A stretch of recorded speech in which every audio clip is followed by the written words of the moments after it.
Je ľanový olej a rybí olej totožný v kontexte výživy pre malé dieťa?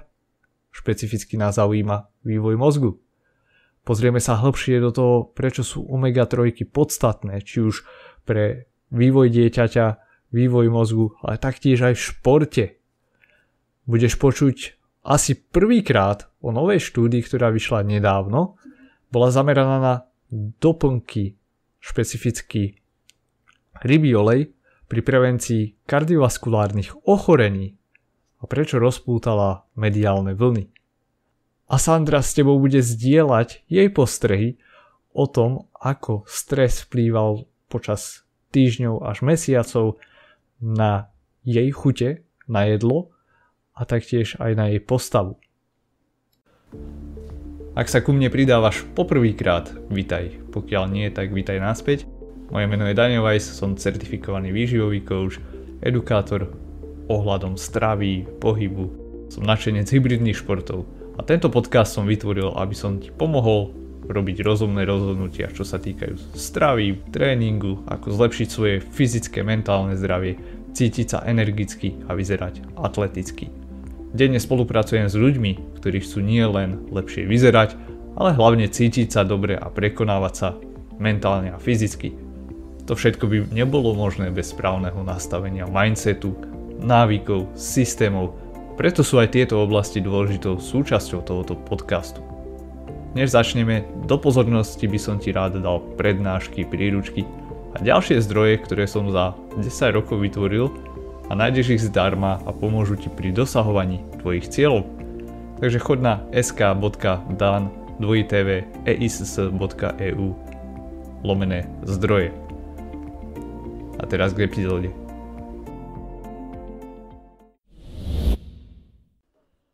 V predchádzajúcej epizóde som s tebou zdieľal moje postrehy, ako nedostatok spánku a zvýšený stres, čo sa týka práce, vplýval na moju psychiku, na môj apetít, na regeneráciu a športové výkony.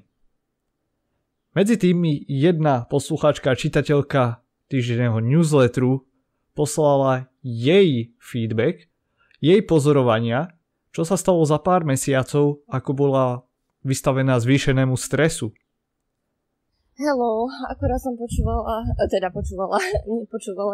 ten newsletter od teba a chcela som iba zareagovať s tým, čo si spomínal hlavne o tom strese. Ja som posledné mesiace, asi od februára, bola úplne v hroznom strese, pretože Miško bol chorý, mal chrípku a potom následne zás ochorel. A proste nemohol sa tak akože dostať z toho cyklu chorôb, čiže veľa som bola s ním aj doma a bola som v strese aj z toho, že nie som v práci, ale aj z toho, že ako to bude ďalej a tak. A proste stále som sa stravovala však normálne, tak ako doposiaľ, hlavne rastline, akože ja veľmi zriedka si dám aj syr, keď som na návšteve, alebo proste vajce, že nemám to až také striktné, ale tak hlavne rastliny ja sa stravujem, ani sladkosti to vôbec, že to si skoro vôbec nedávam, ja to ani nekupujem. No a aj do vločiek ráno som si nikdy nedávala sladidlo, no ale proste po niekoľkých mesiacoch, možno po 2 mesiacoch, ako toto proste celé trvalo, tak som si začala dávať ďatlový sirup, ktorý mám však do pečenia doma, že ale že dám si.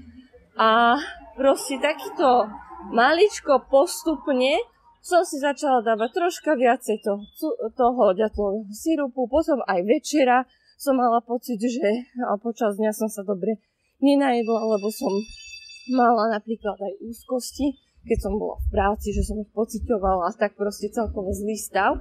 Tak som mala pocit, že som taká vyčerpaná, že by som si mala viacej zajesť, ale akože nie, že idem sa prejsť, ale proste po troche.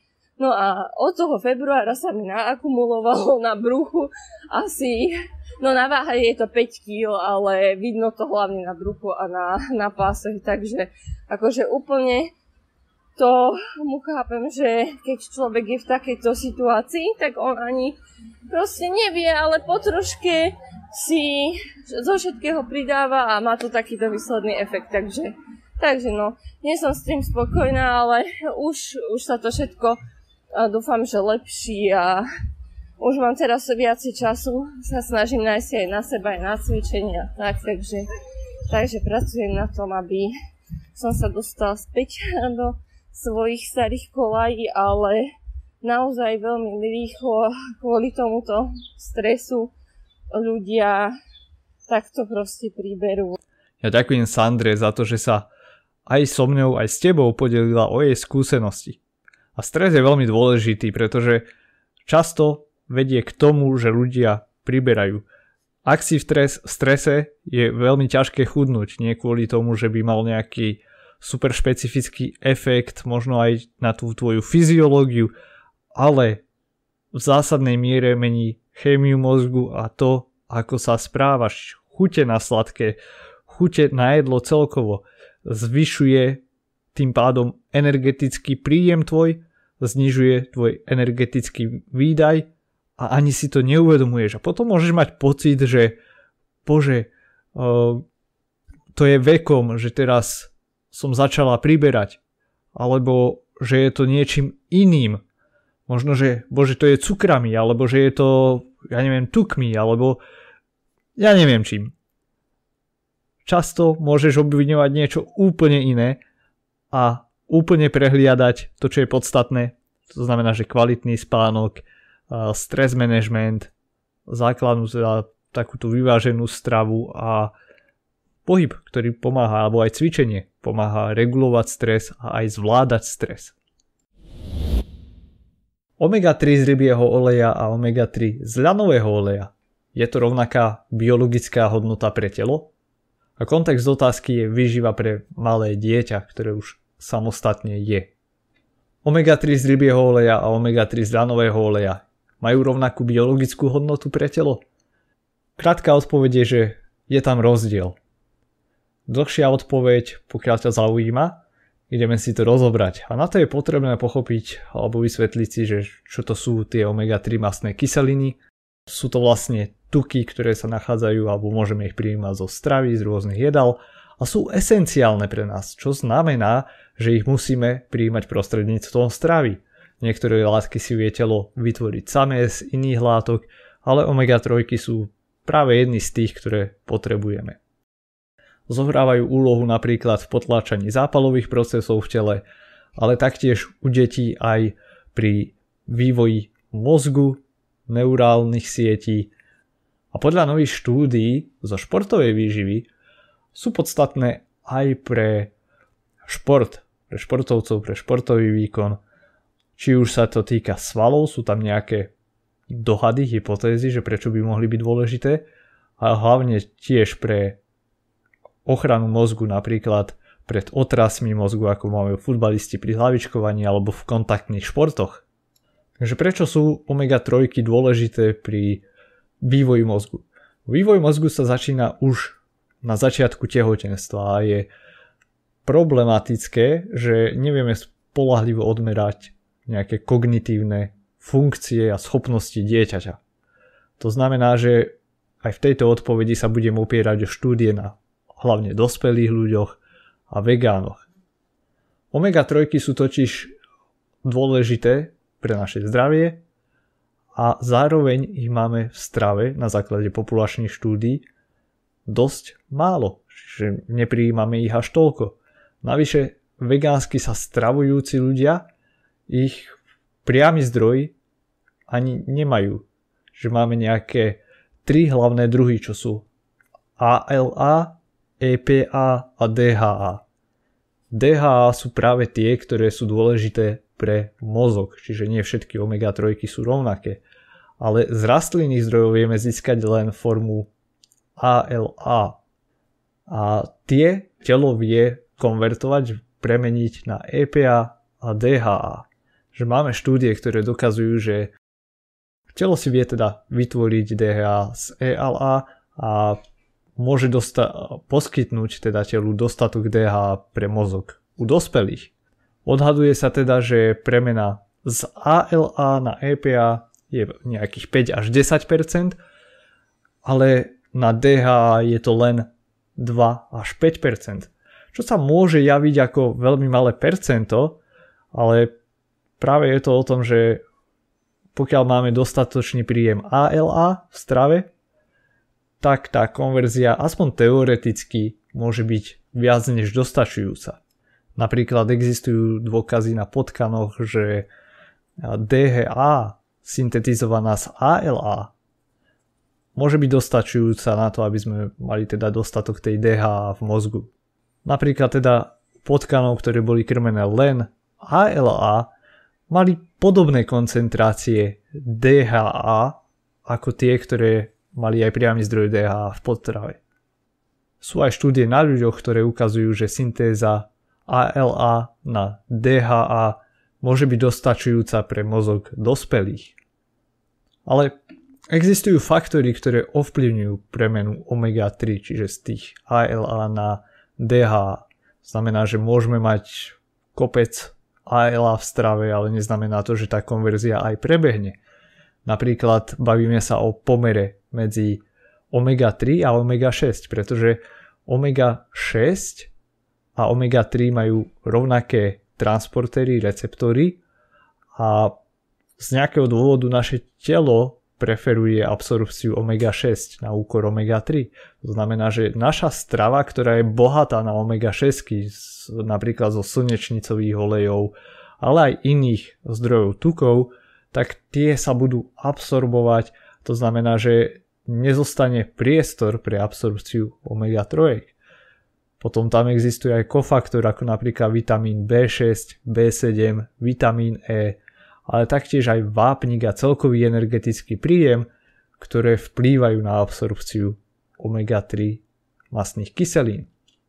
No a počas fáz, ako je napríklad že tehotenstvo, dojčenie alebo u dieťaťa počas dojčenského veku a raného detstva, tieto procesy premeny ALA na DHA nemusia byť dostačujúce pre požiadavky organizmu, v tomto prípade, čo je dosť podstatné pre vývoj mozgu. Takže ja ako sa na to pozerám je, že u dospelého človeka to môže byť dostačujúca tá konverzia, náš mozog sa už nevyvíja, ale u dieťaťa, u ktorého sa ten mozog vyvíja, tak má väčšie potreby. A takisto to bude aj pri športe, keď má niekto otras mozgu, tak tie nároky na DHA budú zvýšené. Aké sú teda požiadavky na DHA a omega-3 u detí a u tehotných žien? No, omega-3 tuky sú obzvlášť dôležité počas 3. trimestra až do prvých 18 mesiacov života pre vývoj mozgu, ale taktiež aj sietnice a centrálneho nervového systému. A počas tohoto obdobia sa vo vyvíjajúcom sa plode akumuluje 50 až 70 mg DHA denne. A tento proces vlastne pokračuje až do toho 18. mesiaca života. Preto sa vo väčšine štúdií začína aj s doplnkovou výživou počas 3. trimestra. A z toho vyvodili aj odporúčania doplňať tuky, napríklad rybí olej, od začiatku tehotenstva.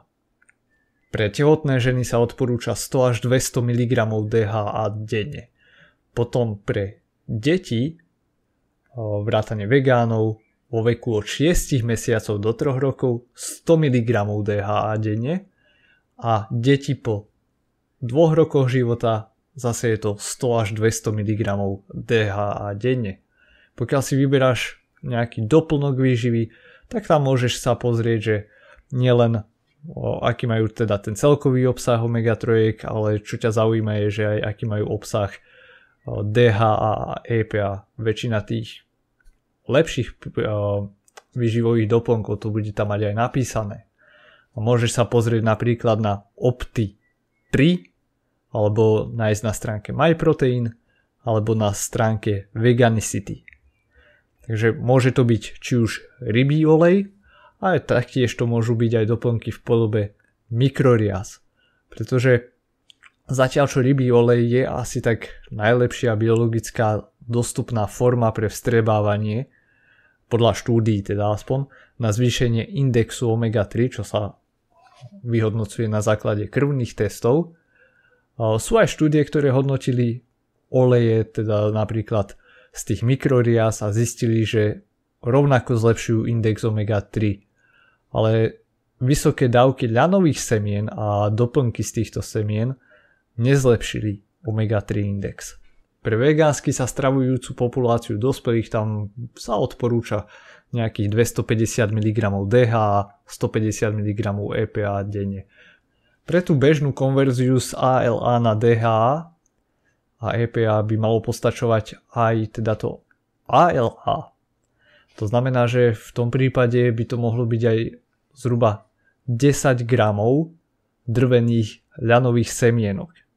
Ale pokiaľ chceš mať poistku, tak odporúčam pridať aj takýto výživový doplnok. To je jeden z mála, ktoré odporúčam. A aj ho nepoužívaš denne, tak raz za 2-3 dní, keď si ho dáš, určite s tým nič zle nespravíš. Pokiaľ chceš vedieť, že z akých zdrojov potravín získať tie omega-3, tak sa pozri do popisu podcastu, kde nájdeš odkaz na tabuľku s týmito informáciami. Teraz k štúdii o rybom oleji, ktorá rozbúrila vlny v médiách. Štúdia bola o pravidelnom užívaní doplnkov s rybím olejom a priebeh kardiovaskulárnych ochorení a prospektívna kohortová štúdia. A je to zaujímavé, pretože omega-3 doplnky, ich hlavné využitie doteraz bolo na prevenciu alebo zníženie rizika srdcovo-cievnych ochorení. A aspoň podľa médií a podľa tejto štúdie to vyzerá tak, že napríklad pravidelné užívanie doplnkov s rybím olejom, ktoré sú bohaté na omega-3, malo presne opačný efekt, ale k tomu sa ešte dostaneme. Takže údaje, ktoré máme, sú z biobanky Spojeného kráľovstva a tieto údaje boli zozbierané za 12 rokov u vyše 415 000 účastníkov vo veku od 40 po 69 rokov. Zo štúdie alebo z tejto analýzy boli vylúčené osoby, ktorí už mali napríklad rakovinu alebo nejaké srdcovo-cievne problémy na začiatku. Samozrejme, že máme tam dáta od ľudí, ktorí si vytvorili nejaké srdcovo-cievne problémy počas tejto dlhodobej štúdie. No, a tu je vyhodnotenie štúdií.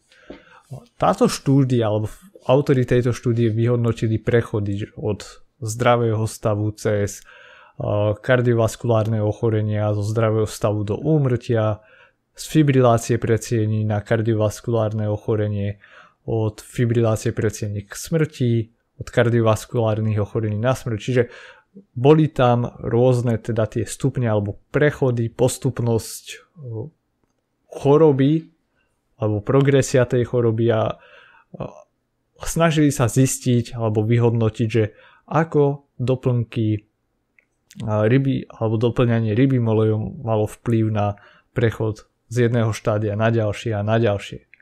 A výsledky, ktoré zistili, boli veľmi rôznorodé. Napríklad rybí olej zvýšil relatívne riziko prechodu z toho pôvodného stavu na fibriláciu predsedení o 13%. To sa môže zdať byť ako obrovské číslo, ale podstatné je to slovíčko relatívne, čo znamená, že ak už na začiatku máš, dajme tomu, 10% riziko, tak 13% zvýšenie znamená celkové riziko 11,3%. Čiže nie 10, ale 11,3. No, tiež zistili, že východiskový stav alebo prechod z východiskového stavu k mozgovej príhode zvýšil relatívne riziko 5%, od fibrilácií predsiení na kardiovaskulárne ochorenia zníženie o 8%, od východiskového stavu k srdcovému zlyhaniu zníženie o 8%, od fibrilácií predsiení k úmrtiu zase zníženie o 9%, zníženie od srdcového zlyhania k úmrtiu a taktiež aj zníženie rizika alebo relatívneho rizika od fibrilácií predsiení k srdcovému infarktu až o 50%. Takže zase je to taký prípad, že áno, niektoré tie rizika sa zvýšili, ale oveľa viac sa ich znížilo. A to je to, čo si musíme aj uvedomiť, lebo štúdia to bola veľmi dobre spracovaná, ale každá látka účinná, či je to doplnok, alebo možno nejaká potravina, alebo hocičo, má nejaké benefity, ale možno aj negatíva, že nemá všetko iba svetlú stránku, ale má to aj svoju temnú stránku. A podstatné pre nás je, že či to má nejaký výsledný benefit, alebo to má výsledný negatívny efekt. A podľa týchto, alebo aj podľa týchto údajov by som povedal, že rybí olej je bezpečný, pokiaľ je to teda ten kvalitný a má pri najhoršom neutrálne účinky, ale skôr prináša viac pozitív. A keď sa na to pozeráme z toho pohľadu, že fakt väčšina populácie má stravu a životný štýl, ktorý je bohatý na omega-6 mastné kyseliny, či už cez vyprážané jedlá, veľa palmového oleja, slnečnicového oleja, rastlinných takýchto tukov, ktoré sú chudobné na omega-3, na druhej strane možno maste živočíšneho pôvodu, ktoré sú bohaté taktiež na omega-6 alebo iné mastné kyseliny, na nasýtené tuky, tak myslím si, že rybí olej bude mať pre nich práve že skôr tú výhodu. Ako sme si už spomínali aj v predchádzajúcej otázke. Ale pokiaľ nechceš prijímať rybí olej z obav, že napríklad rybí olej môže byť kontaminovaný napríklad ortuťou alebo nechceš používať živočíšne výrobky ako ja, tak asi najdostupnejšia, najlepšia, najspoľahlivejšia alternatíva, a povedal by som, že aj lepšia verzia, sú práve tie doplnky omega-3 z Microrias. Ďakujem ti za počúvanie a pokiaľ sa ti podcast páči, budem rád, ak ho prezdieľaš buď na sociálnych médiách, alebo pošli ho jednému priateľovi, ktorému by mohol nejakým spôsobom pomôcť.